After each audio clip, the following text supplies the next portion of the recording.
Hello everyone, आज के इस वीडियो में हम पढ़ने वाले हैं क्लास 12 केमिस्ट्री का बहुत ही इम्पॉर्टेंट चैप्टर जो है हेलो एल्केन तथा हेलो एरिल, जिसका हम मोस्ट इम्पॉर्टेंट अभिक्रिया को देखने वाले हैं जो आपके बोर्ड एग्जाम में क्या होता है जब इस प्रकार ये क्वेश्चन पूछा जाता है। और केवल जो अभिक्रियाएं हैं उनका केवल आपको रासायनिक समीकरण ही लिखना होता है। तो मैं केवल उन्हें देखिए, इस जो वीडियो है इस वीडियो में केवल हम आपको 9 से 10 आपको जो अभिक्रियाएं हैं इस चैप्टर का वो हम आपको करा देंगे। इसी प्रकार जो आगे के भी चैप्टर हैं उनका भी हम अभिक्रिया आपको कराएंगे।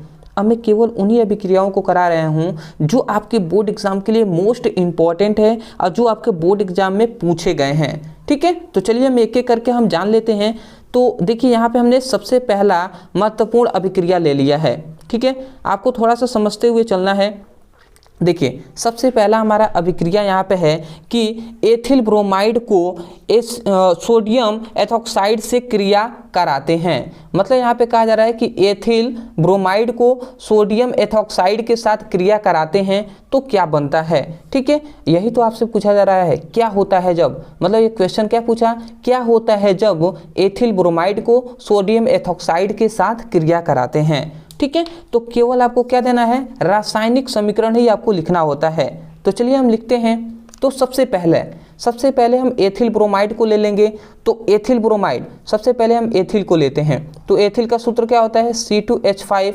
और एथिल ब्रोमाइड है तो Br हम जोड़ देंगे। अब ये क्या हो गया, एथिल ब्रोमाइड हो गया। ठीक है, ये क्या हो गया, एथिल ब्रोमाइड हो गया। अब एथिल ब्रोमाइड को सोडियम एथॉक्साइड के साथ हम क्रिया कराएंगे। ठीक है, किसके साथ, सोडियम एथॉक्साइड। तो सोडियम एथॉक्साइड का सूत्र होता है NaOC2H5। ठीक है, सोडियम एथॉक्साइड। ठीक है, एथॉक्स ऑक्सीजन जुड़ा है तो एथॉक्साइड। ठीक है, तो सोडियम एथॉक्साइड हो गया। तो जब हम एथिल ब्रोमाइड को सोडियम एथॉक्साइड के साथ क्रिया कराते हैं तो हमें क्या मिलता है, हमें मिलता है, ध्यान से आप समझेंगे, यहाँ से आपका निकलेगा C2H5, मतलब यहाँ से C2H5 निकलेगा, यहाँ से OC2H5 निकलेगा और यही आपका बना देंगे C2H5। ठीक है, O फिर से C2H5। ठीक है, और यही आपका बनेगा जिसका हम क्या कह सकते हैं, डाई एथिल ईथर। ठीक है, ये डाई एथिल ईथर है। डाई दो क्या है, ईथर दो क्या है, देख रहे हैं यहाँ पे डाई एथिल ईथर। ठीक है, तो ये क्या है, एथिल है। ठीक है, 2 कार्बन है तो एथिल, और 2 यहाँ पे एथिल है तो हम कह देंगे डाई, तो डाई एथिल ईथर हम कह देंगे। उसके बाद यहाँ पे देखिए, यहाँ से C2H5 निकल गया, OC2H5 यहाँ से निकल गया। अब इधर क्या बचा, Br बचा, इधर Na बचा, तो यही NaBr ये साइड प्रोडक्ट हैं तो ये आपके निकल जाएंगे। तो आशा करते हैं आप समझ रहे होंगे ये अभिक्रिया को। ठीक है, तो मोस्ट इम्पॉर्टेंट अभिक्रिया है, इसको आपको लिख लेना है। सबसे पहले इसका नाम आपको लिख लेना है, ये क्या है, एथिल ब्रोमाइड है। तो मैं इसका नाम लिख दे रहा हूँ, एथिल ब्रोमाइड। ठीक है, मैं थोड़ा स्केच से लिख रहा हूँ तो थोड़ा अच्छा ना लिखे तो कोई दिक्कत नहीं है, आप पेन से अच्छे से लिखिएगा। ठीक है, और ये क्या है, सोडियम एथॉक्साइड है, तो मैं यहाँ पे लिख दे रहा हूँ सोडियम। आपको भी ऐसे ही लिखना है। ठीक है, एथॉक्साइड। ठीक है, जिससे आपको टीचर को लगेगा ना कि हाँ आपने अच्छे से पढ़ाई किया हुआ है। और यही क्या है, डाई एथिल ईथर है। ठीक है, तो हम लिख देंगे डाई एथिल ईथर। ठीक है, तो अब आप समझ गए कि यदि एथिल ब्रोमाइड सोडियम एथॉक्साइड के साथ क्रिया करता है तो डाई एथिल ईथर बनता है। तो आशा करते हैं कि जो पहला आपका रिएक्शन है समझ में आ गया होगा। ठीक है, आते हैं अपने दूसरे रिएक्शन पे। दूसरा यहाँ पे हमारा रिएक्शन है, आपको दिखाई दे रहा होगा। ठीक है, देखिए दूसरा हमारा रिएक्शन यहाँ पे कहा जा रहा है कि शुष्क ईथर की उपस्थिति में ब्रोमोबेंजीन की क्रिया मैग्नीशियम से कराते हैं। मतलब यहाँ पे कहा गया कि शुष्क ईथर की उपस्थिति में हम जो ब्रोमोबेंजीन की क्रिया मैग्नीशियम से कराते हैं तो क्या होता है। यही तो क्वेश्चन पूछा जाता है ना कि क्या होता है जब शुष्क ईथर की उपस्थिति में ब्रोमोबेंजीन की क्रिया मैग्नीशियम से कराते हैं तो। ठीक है, तो चलिए हम देखते हैं। तो सबसे पहले ब्रोमोबेंजीन को लेंगे। तो सबसे पहले एक हम बेंजीन बना लेते हैं। ये आपका क्या हो गया, बेंजीन हमने बना लिया। ठीक है, अब ब्रोमो बेंजीन है तो इसके ऊपर हम Br लिख देंगे, तो ये क्या हो गया, ब्रोमो बेंजीन हो गया। ठीक है, अब ब्रोमो बेंजीन की क्रिया किसके साथ, मैग्नीशियम के साथ कराना है तो Mg के साथ हम करा देते हैं। ठीक है, और शुष्क ईथर की उपस्थिति में कराना है तो ऊपर आपको लिख लेना है शुष्क ईथर, यहाँ पे लिख दे रहा हूँ शुष्क ईथर। ठीक है, इस प्रकार आपको शुष्क ईथर लिख देना है।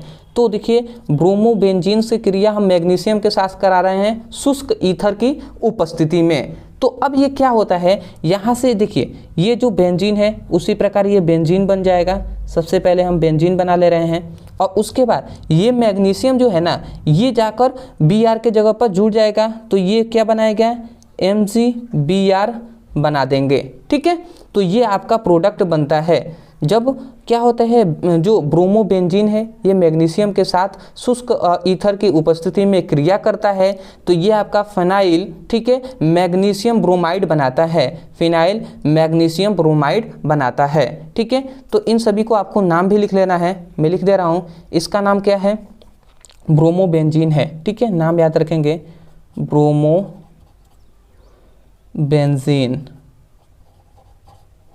ठीक है जी, ये है ब्रोमोबेंजीन, ये मैग्नीशियम है और इसे हम क्या कहते हैं, फिनाइल। ठीक है जी, मैग्नीशियम,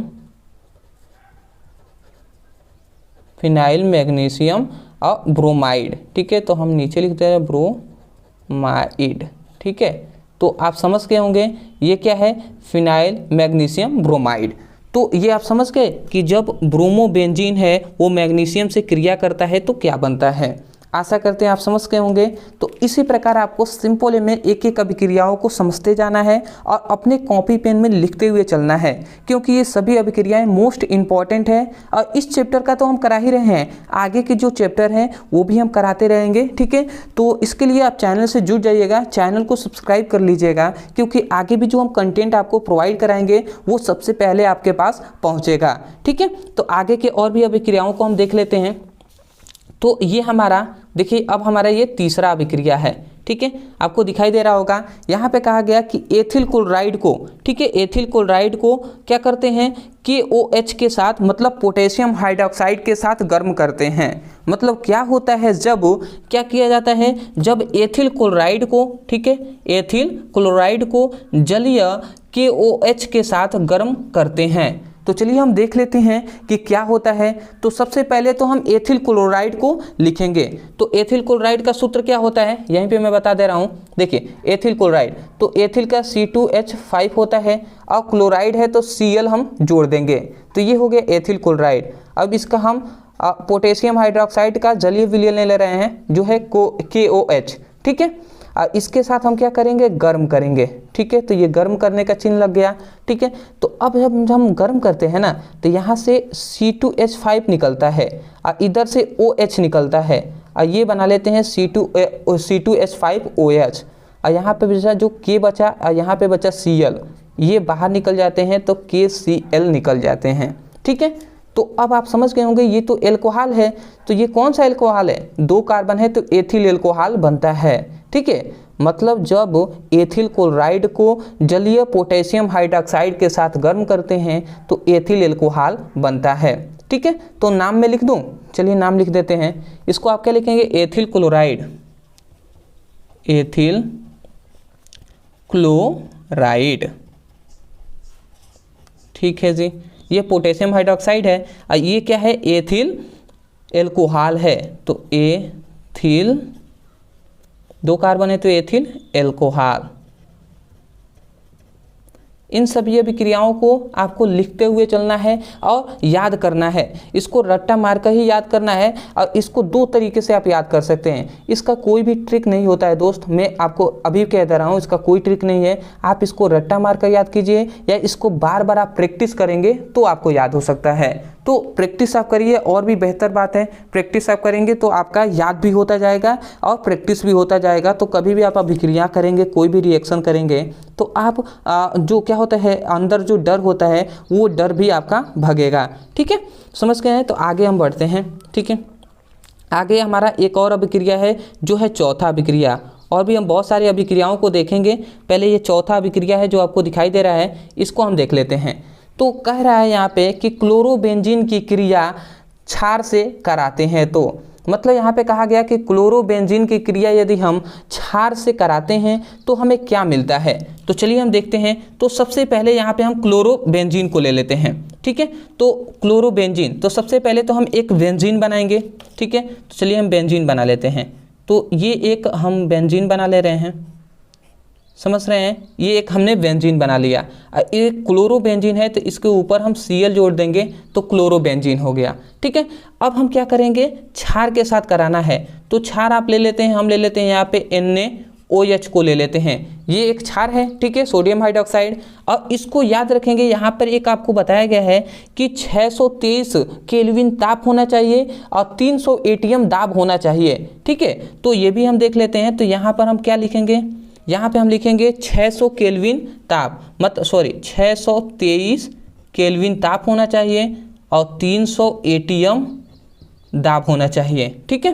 तो अब देखिए, जब हम इसके कराते हैं अभिक्रिया तो यहाँ से हमें क्या मिलता है, ये जो OH है ना, यहाँ से जो OH है, ये जो OH आपको दिखाई दे रहा है, ये जाता है क्लोरीन के पास और क्लोरीन को विस्थापित कर देता है, हटा देता है।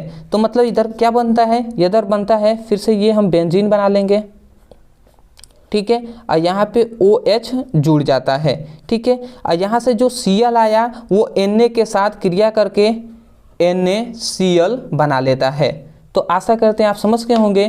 तो ये क्या है, क्लोरोबेंजीन है, मैं नाम यहाँ पे लिख दे रहा हूँ, ये है क्लोरोबेंजीन, ठीक है, क्लोरोबेंजीन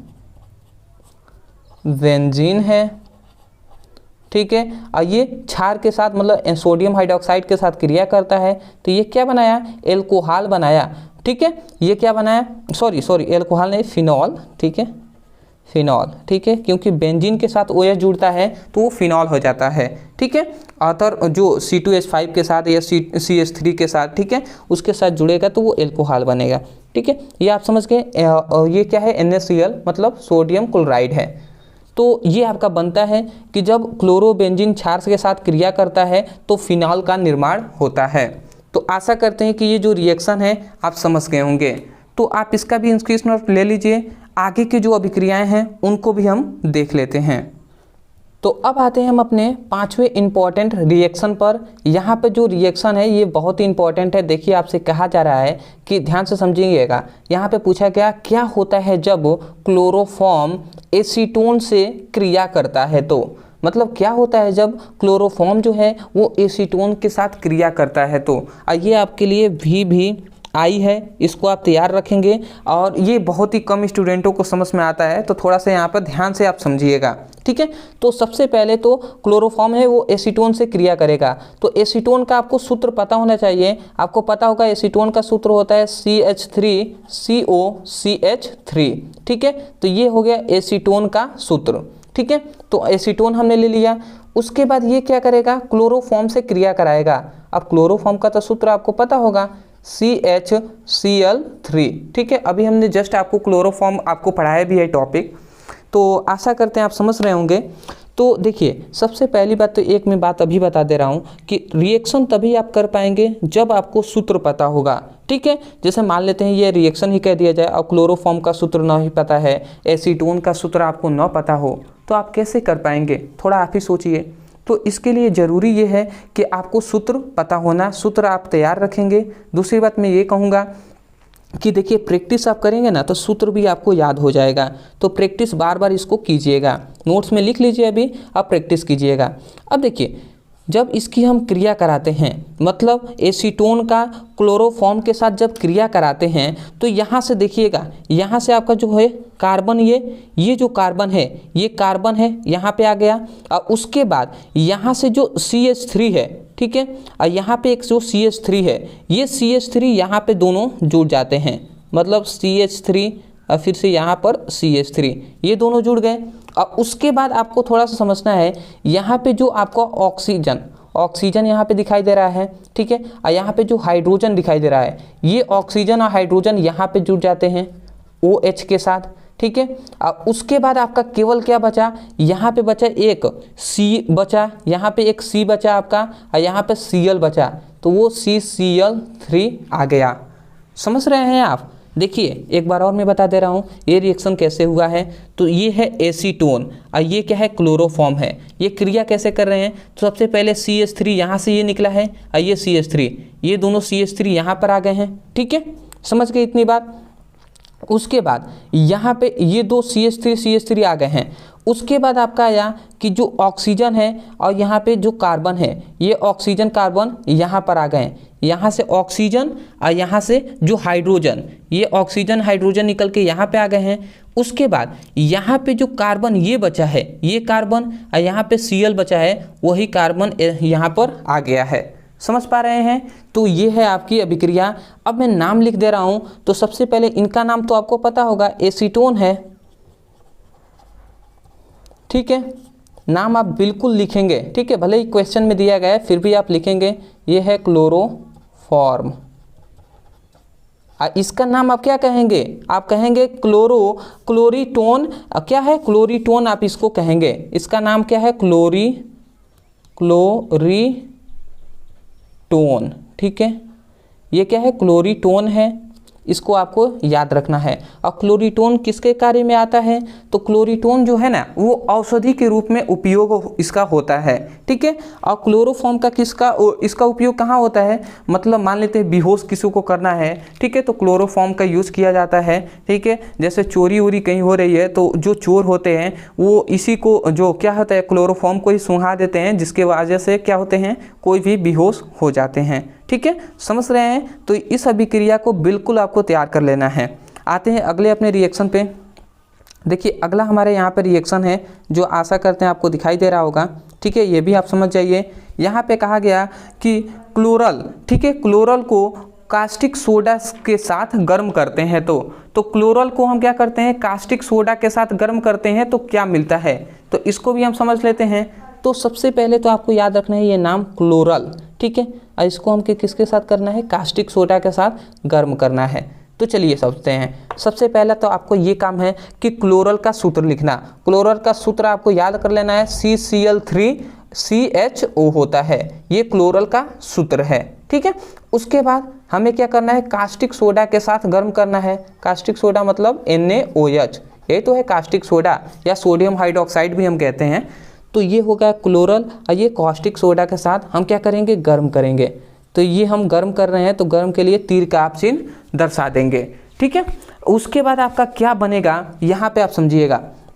यहाँ से आपको केवल बनेगा कि CHCl3 बनता है, मतलब CHCl3 बनता है। यहाँ से जो क्या है आपका, ध्यान से अभी आप समझेंगे, थोड़ा सा एक और समझ लीजिए, HCOONA। ठीक है, ये आपका मिलता है। अब आपको समझ में आएगा कि कैसे ये सब हुआ है, थोड़ा सा आप समझिएगा।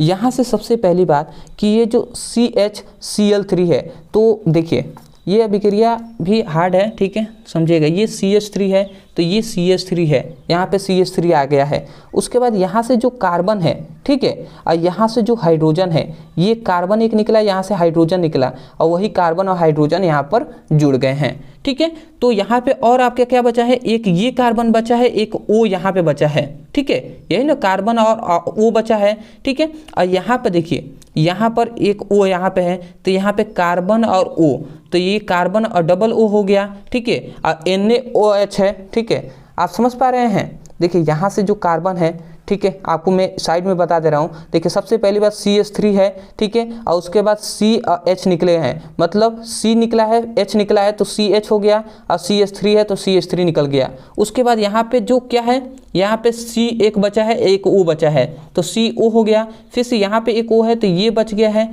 तो ये हमने लिख दिया। फिर से Na भी बचा है तो Na को हमने यहाँ पे लिख दिया। हाइड्रोजन भी बचा है तो उसको ये लिख दिया है। तो इस प्रकार से हमने एक शुद्ध रूप में इस प्रकार लिखा गया है। ठीक है, और ये आपका जो क्या है, बाह्य प्रोडक्ट है, बाहरी प्रोडक्ट है, जिसका नाम हम क्या कह सकते हैं, सोडियम फॉर्मेट कह सकते हैं। क्या कह सकते हैं, सोडियम फॉर्मेट। ठीक है, तो नाम भी आप इसको लिख लेंगे। लिख दूं मैं, चलिए मैं लिख देता हूं। ये क्या है, क्लोरल है। ठीक है, ये सोडियम हाइड्रोक्साइड या कास्टिक सोडा है।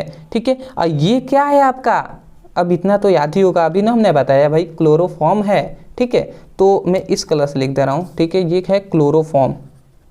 क्लोरोफॉर्म, ठीक है। और ये क्या है आपका, यही है सोडियम फॉर्मेट, सोडियम फॉर्मेट, ठीक है। तो ये भी आपको याद रखना है। तो आशा करते हैं रिएक्शन आपको समझ में आ रहा होगा, ठीक है। स्क्रीनशॉट इस सभी का ले लीजिए, आगे के हम रिएक्शन को देख लेते हैं। ले लिए, ठीक है। अब हम आगे के और भी रिएक्शन को अपना देख लेते हैं। तो देखिए अगला हमारा रिएक्शन है, थोड़ा सा वेट कर लीजिए, इसको अच्छे से आपको दिखाई दे, ठीक है। जब टॉपिक ज़्यादा हो जाता है तो थोड़ा सा दिक्कत होने लगता है, ठीक है।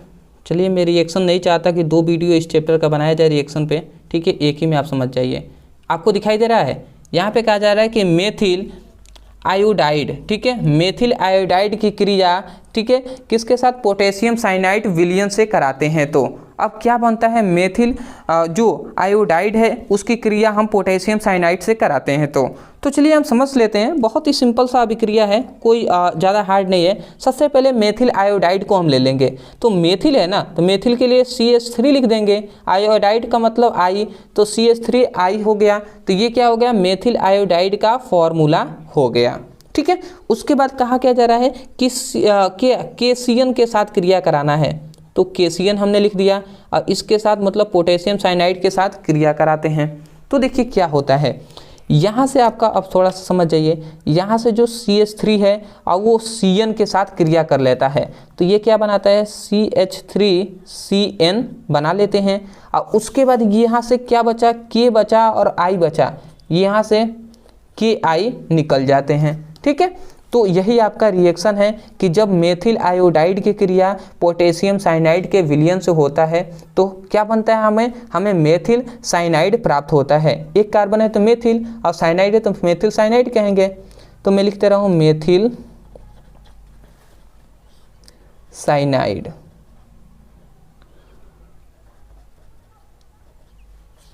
ठीक है जी। ये क्या, पोटेशियम साइनाइड है, मैं लिख दे रहा हूँ पोटेशियम। इसी प्रकार आपको लिखना है पोटेशियम, ठीक है। समय दे रहे हैं हम, तो इसको बिल्कुल आपको भी छोड़ना नहीं है, पोटेशियम साइनाइड, ठीक है। और ये क्या है, मेथिल आयोडाइड है, ठीक है। आप लिख लेंगे, समझ के ये अभिक्रिया। आते हैं अगले अभिक्रिया पे। यहाँ पर हमारा अभिक्रिया है कि शुष्क ईथर की उपस्थिति में मेथिल ब्रोमाइड की अभिक्रिया सोडियम से होते हैं। मतलब सोडियम से होता है तो क्या मिलता है, अब देखिएगा, समझिएगा। मतलब सिंपल में कहा गया क्या होता है, जब शुष्क ईथर की उपस्थिति में जो मेथिल ब्रोमाइड है उसकी अभिक्रिया हम सोडियम से कराते हैं। तो चलिए हम देख लेते हैं कि क्या मिलता है हमें, क्या होता है यह जब हम रिएक्शन को कराते हैं, तो ठीक है। तो देखिए, सबसे पहले तो हमारा यही काम है कि सबसे पहले हम मेथिल ब्रोमाइड को ले लेंगे, ठीक है। तो मेथिल ब्रोमाइड को लेंगे, मेथिल, तो मेथिल का मतलब एक कार्बन होगा, तो मेथिल ब्रोमाइड को हम ले लेते हैं। तो CH3 हमने ले लिया, और ब्रोमाइड के लिए हम क्या कर देंगे, Br को जोड़ देंगे। तो ये हमने मेथिल ब्रोमाइड को ले लिया, और इसकी क्रिया में किसके साथ कराना है, सोडियम के साथ। तो जब वो मेथिल ब्रोमाइड सोडियम से साथ क्या करता है, शुष्क ईथर की उपस्थिति में क्रिया करता है। यहाँ पे मैं लिख दे रहा हूँ शुष्क ईथर की उपस्थिति में क्रिया करता है, तो क्या बनता है, यहाँ से आपका सिंपल सा कुछ नहीं होगा, यहाँ से आपका जो बनेगा ना वो CH3 बनता है, ठीक है। और इसको फिर से उसके बाद सोडियम ब्रोमाइड बनता है, यहाँ से सोडियम निकला, यहाँ से ब्रोमाइड बना, ठीक है। तो ये बनता है। आप कहेंगे सर कैसे, यहाँ पर तो CH3 है, यहाँ पे 2 CH3 कैसे आ गया। तो देखिए, ये अभिक्रिया संतुलित नहीं है, बट इसको हम संतुलित करेंगे। तो सबसे पहले यहाँ पे हम 2 से क्रिया कराते हैं, तो 2 CH3 हो गया, तो वही 2 CH3 यहाँ पर आ गया है। अब यहाँ पे 2 Br हो गया, ठीक है। इधर एक ही Br है, तो इधर भी हम 2 से कराएंगे, तो 2 Br हो गया, ठीक है। और 2 सोडियम भी हो गया, यहाँ पे एक ही सोडियम है, तो इधर हम 2 से करा देंगे। अब ये जो अभिक्रिया है, समीकरण संतुलित हो गया। अब मैं नाम लिख दे रहा हूँ इसका। तो सबसे पहले तो इसका नाम क्या है, मेथिल ब्रोमाइड है, ठीक है।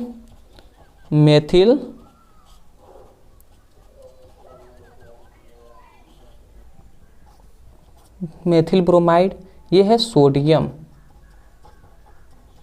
ठीक है जी, इतना हम समझ गए। यहाँ पे देखिए एक कार्बन है तो मेथ कहते हैं, दो कार्बन है तो एथ कहते हैं, तो एथिल हम कहेंगे। ठीक है, तो इसको हम एथिल कह देंगे। ठीक है, समझ रहे हैं, ये हम एथिल कह देंगे। और उसके बाद यहाँ पे क्या है, सोडियम ब्रोमाइड है, तो इसको हम सोडियम ब्रोमाइड कह देंगे, ब्रोमाइड। समझ रहे हैं, तो ये क्या हो गया, सोडियम ब्रोमाइड हो गया। आशा करते हैं आप समझ रहे होंगे। तो चलिए हम आगे बढ़ते हैं और अपना एक और अभिक्रिया को देख लेते हैं। ये हमारा अंतिम रिएक्शन है। ठीक है, तो चलिए इसको भी हम देख लेते हैं। यहाँ पर कहा जा रहा है कि क्लोरोबेंजीन का जल अपघटन होता है, तो ये बहुत ही इंपॉर्टेंट टॉपिक है। तो यहाँ पे कहा गया कि क्लोरोबेंजीन का जब जल अपघटन होता है तो क्या बनता है। तो देखिए सबसे पहली बात तो क्लोरोबेंजीन यहाँ पे जल अपघटन हो रहा है, मतलब क्या होता है जब क्लोरोबेंजीन जल का अपघटन होता है। तो सबसे पहले क्लोरोबेंजीन को ले लेंगे, तो एक हम बेंजीन बना ले रहे हैं, तो ये बेंजीन हमने बना लिया और इसके साथ ऊपर Cl जुड़ गया तो क्लोरोबेंजीन हो गया। ठीक है जी, क्लोरोबेंजीन हो गया। अपघटन जब भी आपसे कह दे, एक ट्रिक याद रखेंगे, जल अपघटन का मतलब होता है कि हम क्या करेंगे, NaOH के साथ हम क्रिया कराएंगे, सोडियम हाइड्रोक्साइड के साथ क्रिया कराएंगे। ठीक है, तो बेंजीन जो क्लोरोबेंजीन है इसका जल अपघटन करते हैं, सोडियम हाइड्रोक्साइड से क्रिया करते हैं। और ताप क्या रखना है, उच्च ताप पर। जल अपघटन कब होगा, जब उच्च ताप होगा, ताप बहुत ही अधिक होगा तभी तो होगा। तो जब हम करते हैं तो हमें क्या मिलता है, तब हमें करते हैं तो हमें मिलता है, यहाँ से आप थोड़ा सा ध्यान से समझेंगे। यहाँ पे सबसे पहले आपका बन जाता है ये जो बेंजीन है वो बेंजीन इसी प्रकार बनता है। ठीक है, और उसके बाद यहाँ से ONA चला जाता है, ये ONA है ना, ये पूरा ONA ये क्लोरीन को विस्थापित करके और यहाँ पे जुड़ जाता है ONA, यहाँ पे जुड़ जाता है। और उसके बाद यहाँ पे क्या बचा, यहाँ पर केवल बचा H, और यहाँ पर जो क्या है, यहाँ पे H बचा है और यहाँ पे Cl, मतलब यहाँ पे NaCl बनता है और उसके साथ साथ जल भी बनता है। ये आपको रिएक्शन याद रखना होगा। आप कहेंगे सर कैसे ये सब हुआ है। ठीक है, यहाँ पर तो जो क्या है आपने 2 सोडियम लिख दिया, यहाँ पर तो एक ही सोडियम है। तो देखिए इन सभी अभिक्रियाओं को याद करना होता है और समीकरण को संतुलित करना होता है। ठीक है, तो देखिए यहाँ पर जो जल अपघटन करेंगे ना, तो जो सोडियम हाइड्रोक्साइड ले रहे हैं इसका आप 2 अणु लेंगे। ठीक है, तो जब 2 अणु लेंगे तो देखिए जब 2 अणु लेते हैं, ठीक है, तो यहाँ से एक Na है, ठीक है, एक NaO है वो यहाँ पे जुड़ गया। ठीक है, और फिर से अभी एक NaO बचा हुआ है। ठीक है, और 2 हाइड्रोजन बचा हुआ है। तो देखिए अगर थोड़ा सा आप ध्यान से समझे, 2 हाइड्रोजन है तो यहाँ पे 2 हाइड्रोजन जो बचा हुआ है वो 2 हाइड्रोजन यहाँ पे। ठीक है, और यहाँ से एक ऑक्सीजन यहाँ पे है, तो एक ऑक्सीजन है ना, तो वही ऑक्सीजन यहाँ पर जुड़ गया है। समझ गए। उसके बाद यहाँ पर देखिए Na के बाहर जहाँ तक बात है तो Na एक यहाँ पर है और एक Na जो बाहर निकल गया तो Na हो गया, और ये जो Cl आया है तो NaCl के साथ जुड़कर सोडियम क्लोराइड बना लिया है। समझ पा रहे हैं। तो इन सभी अभिक्रियाओं को आपको याद रखना होगा। ठीक है, नहीं याद रखेंगे कुछ भी नहीं होने वाला।